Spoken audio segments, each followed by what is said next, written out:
अशाच कथा ऐकण्यासाठी आपल्या चॅनलला सबस्क्राईब करा आणि बेल आयकॉन दाबा। एकदा भगवान श्रीकृष्ण द्वारका नगरीत आपल्या राजसिंहासनावर बसले होते। चारही बाजूंनी दिव्य प्रकाश पसरलेला होता।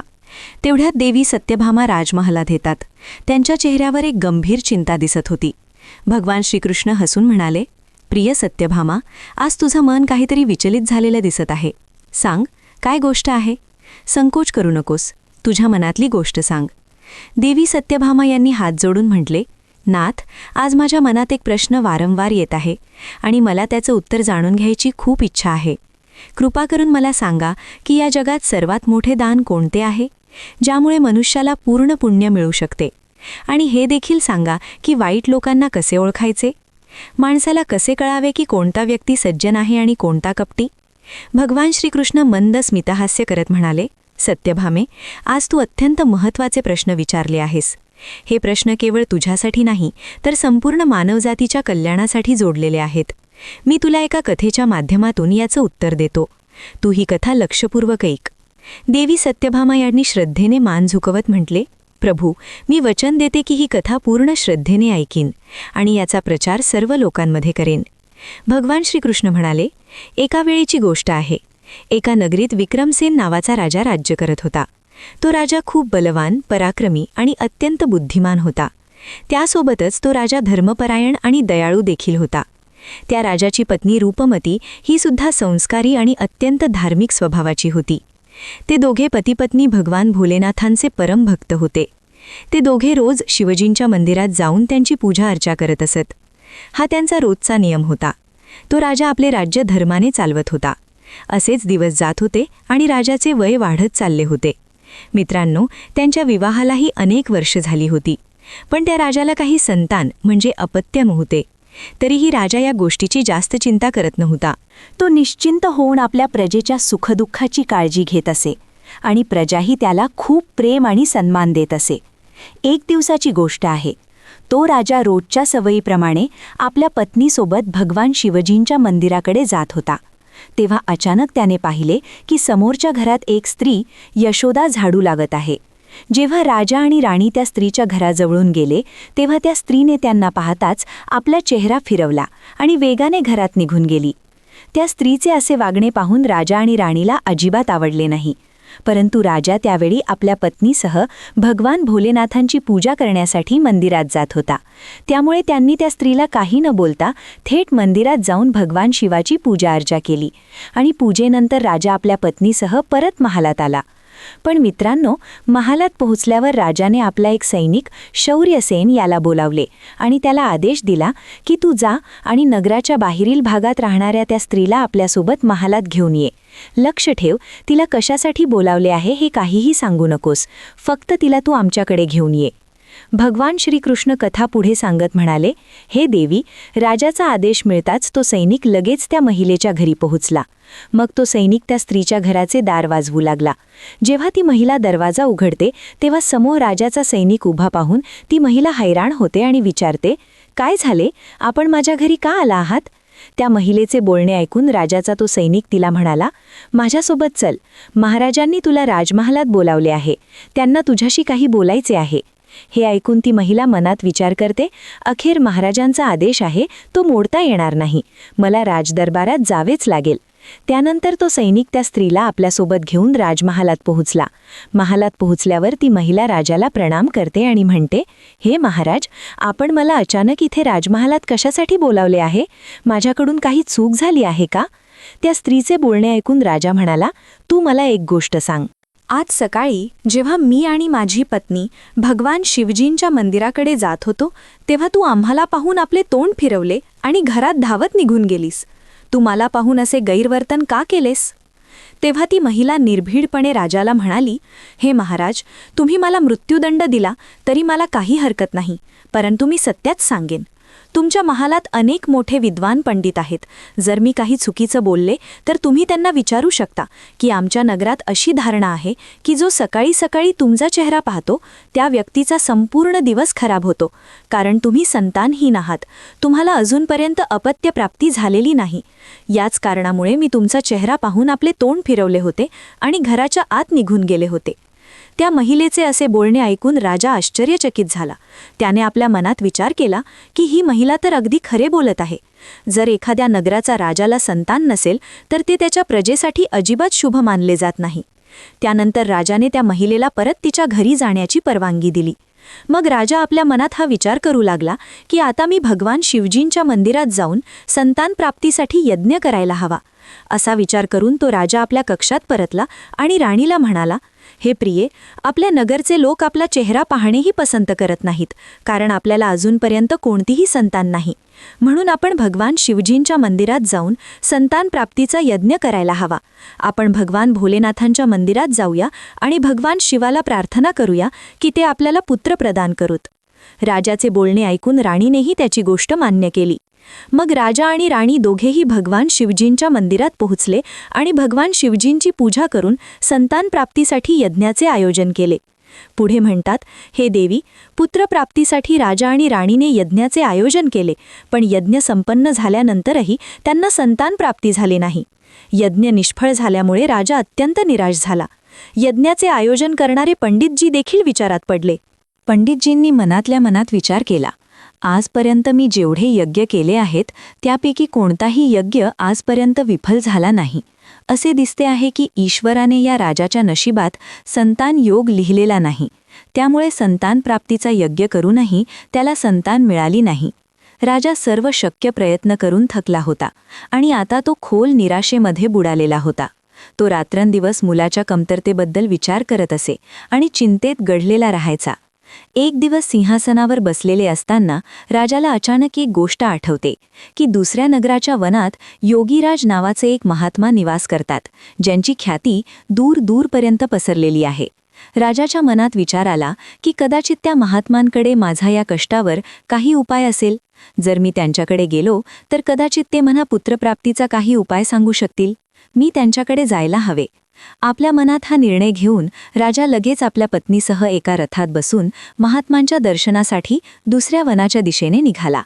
काही वेळानंतर ते दोघे वनात पोहोचले. रथातून उतरून राजा आणि राणी दोघेही जंगलाच्या आत जाऊ लागले. उंच सखल हस्त्यांवरून जात ते महात्मांच्या आश्रमाकडे सरकू लागले. भगवान श्रीकृष्ण कथा सांगत पुढे म्हणाले, हे देवी, मग राजा आणि राणी वनात महात्मा योगीराज यांच्या कुटीजवळ पोहोचले. तिथे त्यांनी पाहिले की महात्माजी एका विशाल वृक्षाखाली ध्यानमग्न होऊन साधनेत लीन आहेत. हे दृश्य पाहून राजा आणि राणी काही वेळ शांतपणे उभे राहिले, जेणेकरून महात्मांच्या साधनेत कोणताही अडथळा येऊ नये. दोघे हात जोडून विनम्रतापूर्वक महात्मांच्या समोर उभे राहिले. काही वेळानंतर महात्माजी आपल्या साधनेतून बाहेर आले आणि त्यांनी आपले डोळे उघडले. तेव्हा त्यांनी पाहिले की राजा आणि राणी त्यांच्यासमोर आपले दोन्ही हात जोडून उभे आहेत. ते महात्माजी त्या राजाला चांगले ओळखतही होते, म्हणून ते राजाला पाहताच त्याला ओळखले आणि राजाला हसून म्हणाले, हे राजन, आज तुम्ही असे अचानक आमच्याकडे कोणत्या उद्देशाने आला आहात?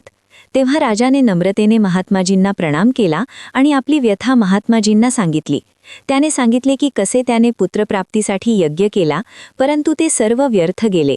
हे सर्व ऐकल्यानंतर महात्माजी काही क्षणांसाठी शांत झाले आणि त्यांनी आपले डोळे मिटले. ते ध्यानस्थ होऊन राजाच्या जीवनातील घटनांचे आंतरिक दृष्टीने अवलोकन करू लागले. काही वेळानंतर महात्माजींनी आपले डोळे उघडले आणि गंभीर स्वरात म्हणाले, राजन, मी तुमच्या जीवनातले एक असे सत्य पाहिले आहे जे ऐकून तुम्हाला कष्ट होऊ शकतो. तुमच्या मागील जन्मी केलेल्या एका पापाचे फळ या जन्मी तुमच्यावर भारी पडले आहे. तुम्ही मागील जन्मी एक असे घोर पाप केले होते ज्याच्या परिणामी या जीवनात तुमच्या नशिबात संतान प्राप्तीचा योग नाही. याच कारणामुळे तुमचे सर्व प्रयत्न निष्फळ होत आहेत. महात्माजींचे बोलणे ऐकून राजा त्यांच्या चरणांवर कोसळला आणि विनंती करत म्हणाला, हे महात्मा, कृपा करून तुम्ही असे बोलू नका. तुम्हीच आमच्या दुःख दूर करण्याचा काही उपाय सांगा. राजाची व्याकुळता पाहून महात्माजींनी त्याला आधार देऊन आपल्या चरणांवरून उठवले आणि म्हणाले, हे राजन, एवढी अधीरता तुम्हाला शोभत नाही. मी आत्ताच तुम्हाला तुमच्या या कष्टाचे निवारण करण्याचा उपाय सांगतो, जे केल्यावर तुम्हाला निश्चितच पुत्रप्राप्ती होईल. एवढे बोलून ते महात्माजी आपल्या कुटीच्या आत गेले आणि एका वाटीत खीर घेऊन बाहेर आले. त्यांनी ती खीर राजाला देत म्हटले, राजन, महालात पोहोचून तुम्ही आणि राणीसाहेबांनी दोघांनीही स्नान वगैरे झाल्यावर ही खीर प्रसाद म्हणून ग्रहण करा. असे केल्याने तुम्हाला निश्चितच पुत्रप्राप्ती होईल. परंतु राजन, तुम्ही माझी एक गोष्ट लक्षात ठेवा. या पुत्राचे आयुष्य फक्त 20 वर्षांचेच असेल. ज्या दिवशी तुमच्या पुत्राचे वय 20 वर्षांचे होईल त्याच दिवशी त्याचा मृत्यू होईल. महात्माजींचे हे बोलणे ऐकून राजा खोल विचारात बुडाला. त्याने आपल्या मनात विचार केला, चला 20 वर्षांसाठीच का होईना, कमीत कमी या संतानहीनतेचं कलंक तरी मिटेल, आपल्याला मुलाच्या सुखाचा अनुभव तरी मिळेल. राजाने मनातल्या मनात ही गोष्ट स्वीकारली आणि महात्माजींना विनंती केली, हे महात्मा, तुमचा आशीर्वाद आणि मार्गदर्शन स्वीकार आहे. कृपा करून आम्हालाही संधी द्या. महात्माजींनी हसून राजाला आशीर्वाद दिला.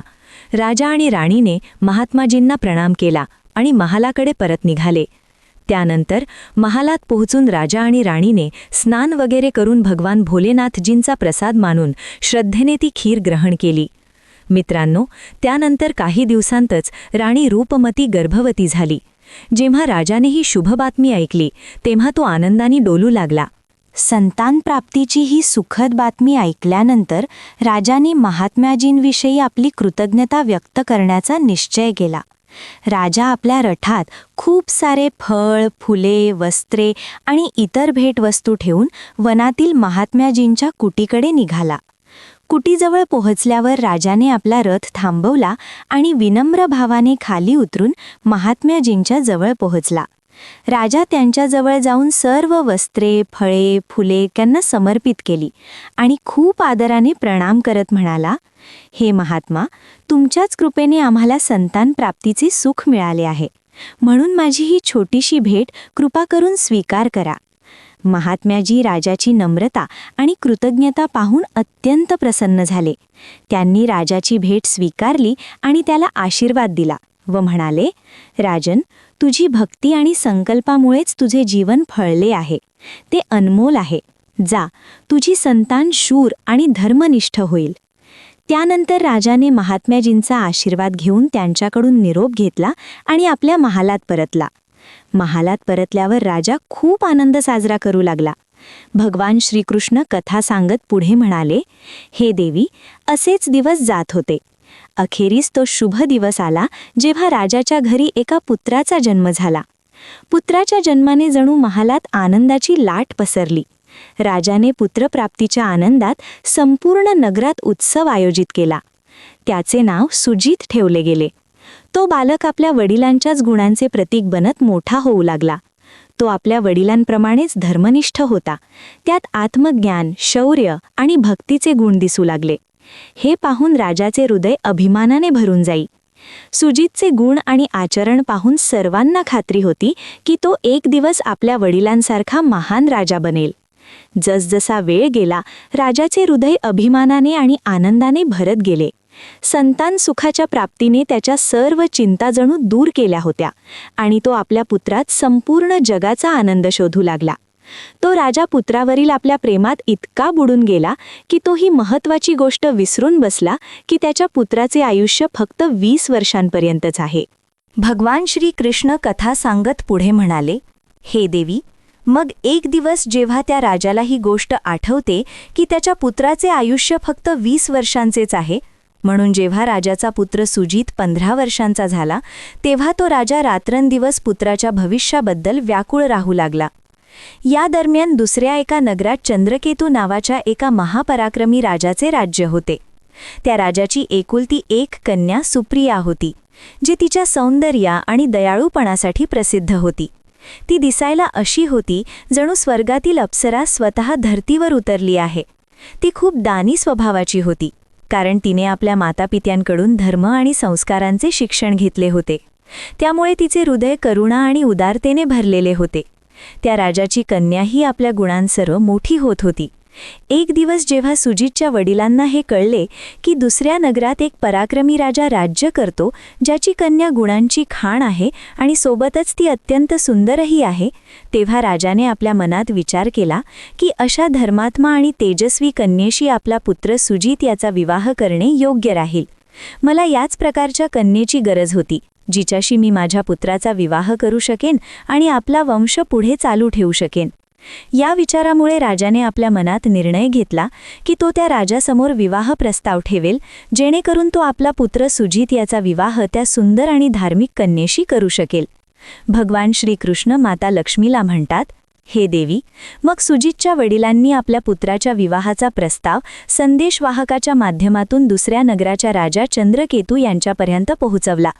जेव्हा दुसऱ्या नगराच्या राजाने हा प्रस्ताव ऐकला, तेव्हा त्याने आपल्या मनात विचार केला की चला, आता मला माझ्या कन्येचा विवाह करून द्यायला हवा. आणि मी ऐकले आहे की या राजाच्या पुत्राचे आयुष्य फक्त 20 वर्षांचेच आहे. या राजाचा पुत्र खूप योग्य, पराक्रमी आणि धर्मपरायण आहे, जरी त्याचे आयुष्याचे भविष्य अनिश्चित असले तरी. म्हणून जर त्याच्या घरी एखादा पुत्र जन्माला आला तर त्याचा वंश पुढे वाढत राहील, ज्यामुळे कन्याही आपल्या मुलाबाळांसह सुखी राहील. या विचारांना मनात ठेवून त्या राजाने सुजितचा विवाह प्रस्ताव आनंदाने स्वीकारला. मग काही दिवसांतच शुभ मुहूर्तावर सुजितचा विवाह त्या राजकुमारी सुप्रियासोबत झाला. ती राजकुमारी केवळ सुंदर नव्हती, तर खूप दयाळू स्वभावाची होती. विवाहानंतर राजकुमारीचे नियम तिच्या सासरीही तसेच चालू राहिले.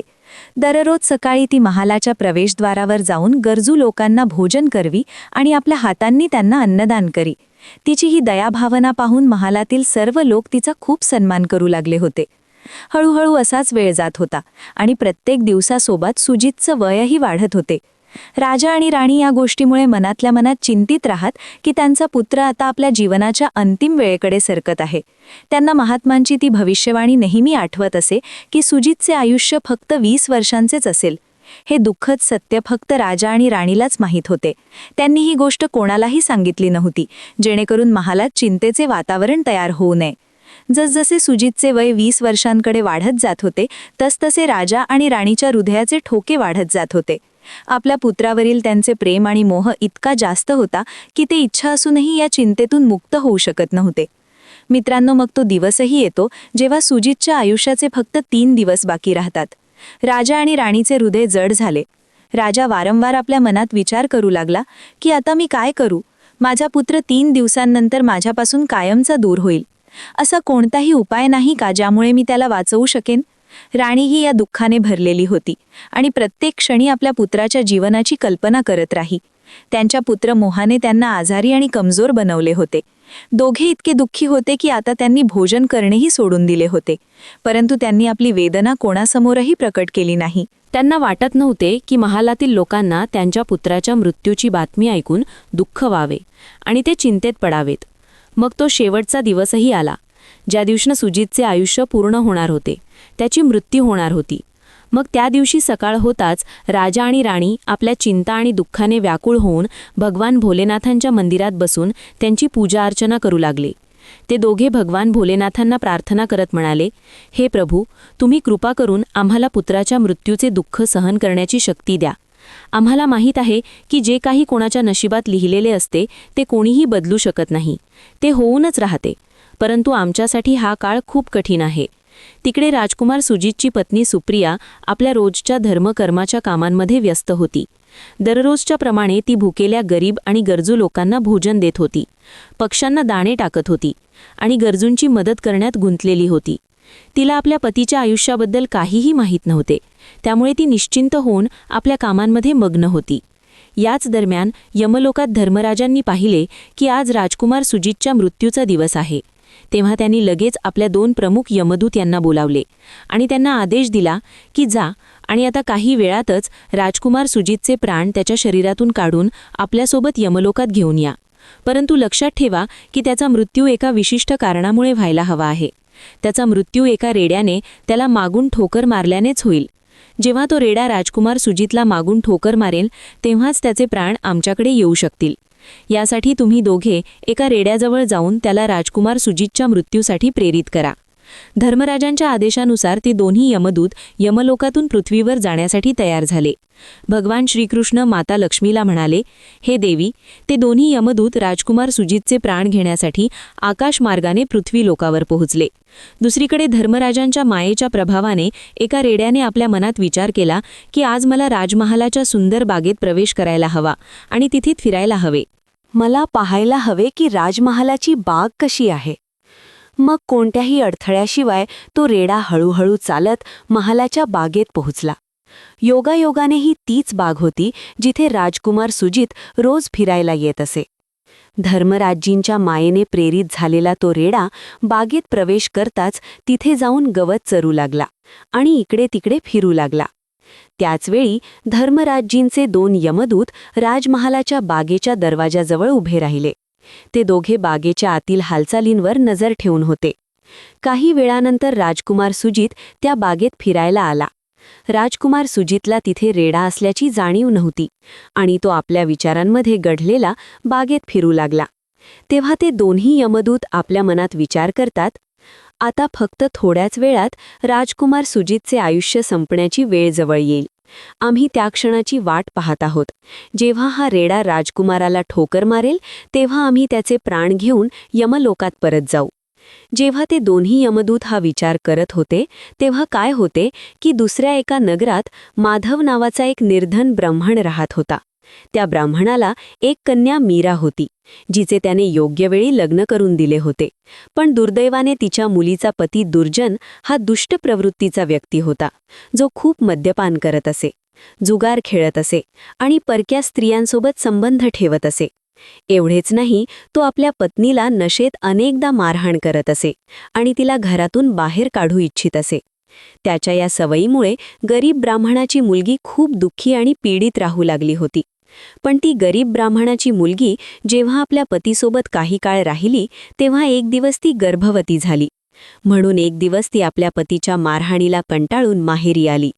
ती अश्रूंनी भरलेल्या डोळ्यांनी आपल्या वडिलांना म्हणाली, पिताजी, आजपासून मी माझ्या पतीसोबत राहू शकत नाही, कारण तो मला रोज मारतो, पीटतो आणि वाईट प्रकारे अपमानित करतो आणि मी त्याच्या या वागण्याला कंटाळून त्याला सोडून माहेरी आले आहे. मला क्षमा करा, पण आता मी माझ्या माहेरीच राहू इच्छिते. तिचे वडील खूप वृद्ध झाले होते आणि आता त्यांच्या कमाईचे कोणतेही ठोस साधन नव्हते, ज्यामुळे त्यांना रोज नगरातील विविध घरांमध्ये जाऊन भीक मागावी लागत असे, जेणेकरून ते कोणत्याही प्रकारे आपले आणि आपल्या कुटुंबाचे पोट भरू शकतील. भगवान श्रीकृष्ण कथा सांगत पुढे म्हणाले, हे देवी, जेव्हा तिच्या मुलीचा गर्भकाळ पूर्ण झाला तेव्हा तिने एका सुंदर पुत्राला जन्म दिला. पण जन्म दिल्यानंतर तिला खूप तीव्र भूक लागली. तिला अन्नाची गरज होती. प्रसूतीनंतर भूक अनेक पटीने वाढते, म्हणून ती आपल्या वडिलांकडे भोजन मागू लागली. दुर्दैवाने तिचे वडील सकाळपासूनच भीक मागण्यासाठी नगरात गेले होते, परंतु रोज रोज भीक मागितल्यामुळे त्या दिवशी कोणीही त्यांना भीक दिली नव्हती.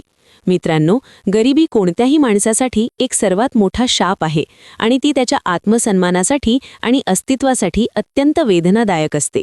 तिकडे त्या गरीब ब्राह्मणाला कोणीही भोजन दिले नाही, म्हणून तो रिकाम्या हातानेच घरी परत आला. इकडे त्याची मुलगी भुकेमुळे खूप व्याकुळ होत होती.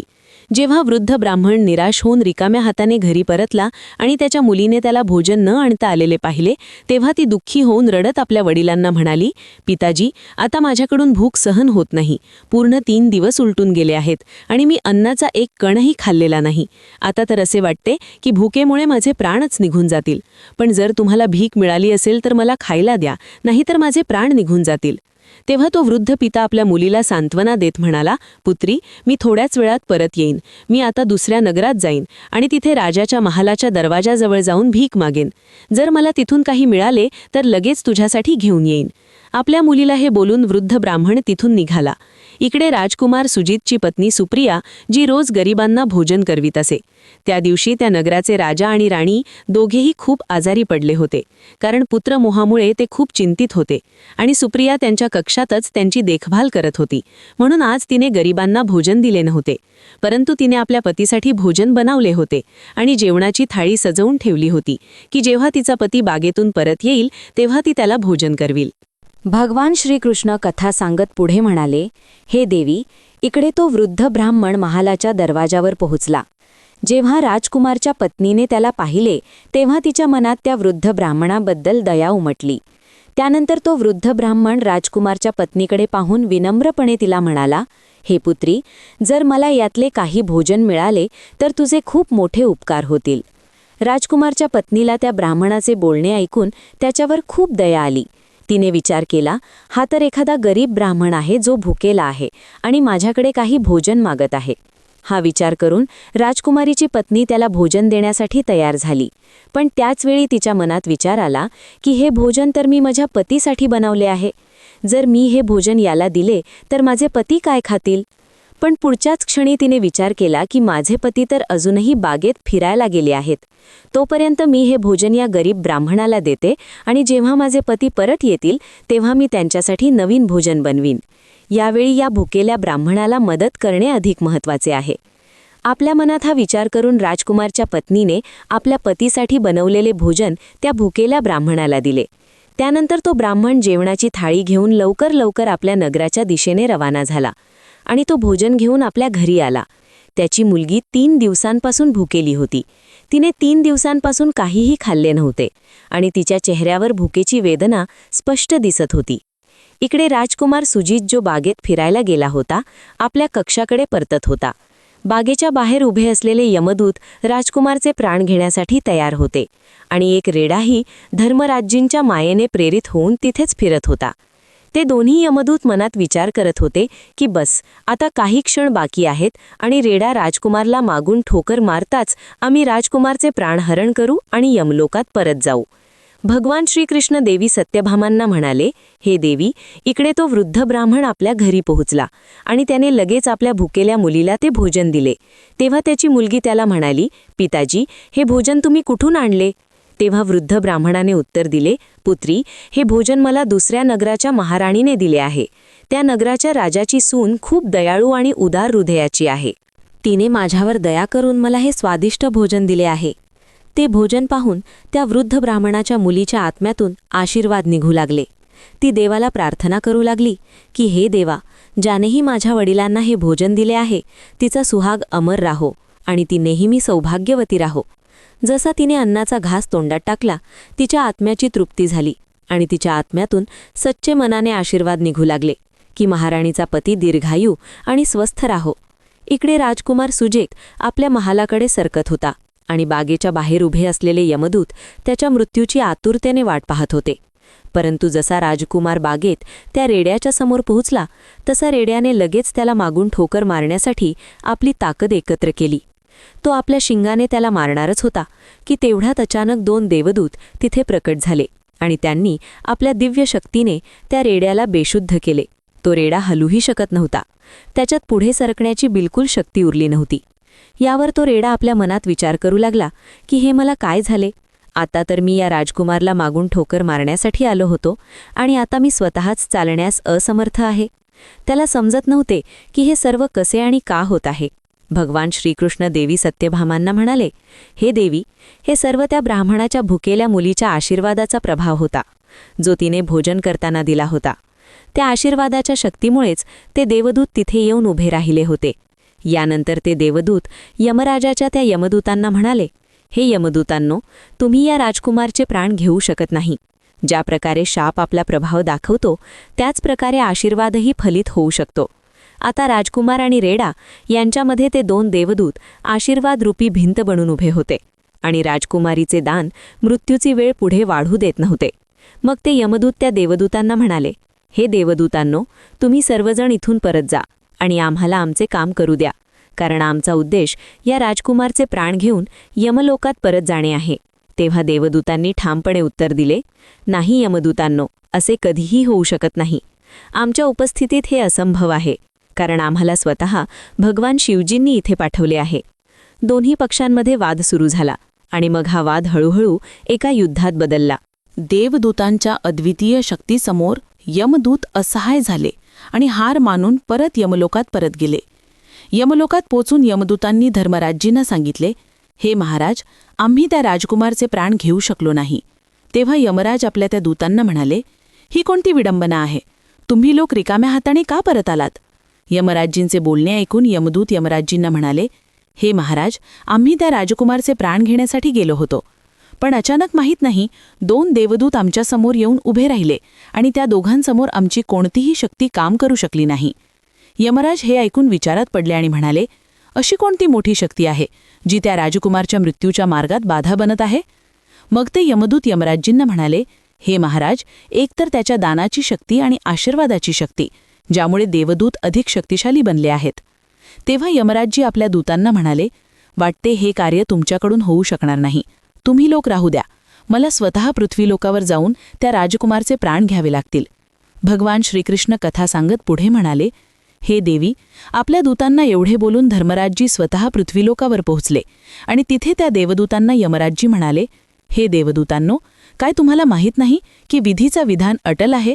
जेव्हा कोणाचे आयुष्य पूर्ण होते तेव्हा त्याला यमलोकात जावेच लागते आणि या राजकुमारचेही आयुष्य आता पूर्ण झाले आहे, म्हणून मी त्याचे प्राण घेण्यासाठी आलो आहे. तेव्हा देवदूतांनी यमराज महाराजांना म्हटले, हे प्रभू, तुम्ही आम्हाला सांगा की ब्रह्माजी आणि श्रीकृष्ण यांनाही शापाचा प्रभाव सहन करावा लागला होता. जर शापाचा मान ठेवला जाऊ शकतो तर काय आशीर्वादाचा मान ठेवला जाऊ शकत नाही? या राजकुमारला भुकेल्याला भोजन देण्याचा आशीर्वाद प्राप्त आहे. त्या देवदूतांचे बोलणे ऐकून यमराजजी त्या देवदूतांना म्हणाले, तुम्ही लोक सत्य बोलत आहात, परंतु आता मला काय करावे लागेल? तेव्हा ते देवदूत यमराजजींना म्हणाले, हे प्रभू, तुम्ही या राजकुमारचे आयुष्य 100 वर्षे करून द्या.